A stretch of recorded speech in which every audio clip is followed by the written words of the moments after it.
বন্ধুরা, চ্যানেল সপ্তবর্ণায় আপনাদের স্বাগত জানাচ্ছি। আজ আমরা আপনাদের নিয়ে যাচ্ছি ভারতের ঐতিহাসিক শহর কলকাতার এক অনন্য দর্শনীয় স্থান ভিক্টোরিয়া মেমোরিয়ালে। সাদা মার্বেলের এই বিশাল স্থাপত্য শুধু একটি স্মৃতিসৌধ নয়, বরং এটি ব্রিটিশ ভারতের ইতিহাসের এক জীবন্ত প্রতীক। ভিক্টোরিয়া মেমোরিয়াল নির্মাণ করা হয় ব্রিটিশ রানী কুইন ভিক্টোরিয়ার স্মৃতির উদ্দেশ্যে। 1906 সালে এর নির্মাণ কাজ শুরু হয় এবং 1921 সালে এটি সম্পূর্ণ হয়।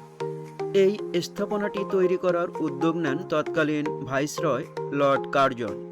তার লক্ষ্য ছিল এমন একটি স্মৃতিসৌধ তৈরি করা যা ব্রিটিশ শাসনের গৌরবকে চিরকাল স্মরণীয় করে রাখবে। ভিক্টোরিয়া মেমোরিয়ালের স্থাপত্য শৈলী একেবারে অনন্য।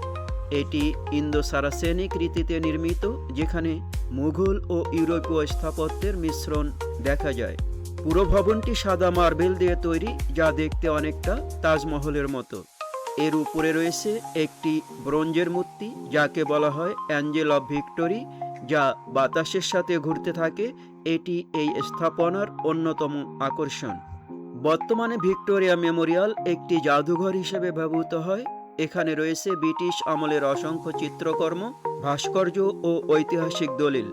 মেমোরিয়ালের চারপাশে রয়েছে বিশাল সবুজ বাগান, যেখানে প্রতিদিন অসংখ্য পর্যটক ও স্থানীয় মানুষ ঘুরতে আসেন। সূর্যাস্তের সময় এই জায়গার সৌন্দর্য আরও বেড়ে যায়, যা ক্যামেরাবন্দি করার মতো এক অপূর্ব মুহূর্ত। ভিক্টোরিয়া মেমোরিয়াল শুধু একটি পর্যটন কেন্দ্র নয়, এটি ইতিহাস, সংস্কৃতি এবং স্থাপত্যের এক অসাধারণ সংমিশ্রণ।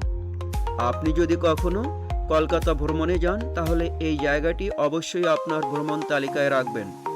ভিডিওটি ভালো লাগলে লাইক, শেয়ার এবং সাবস্ক্রাইব করতে ভুলবেন না।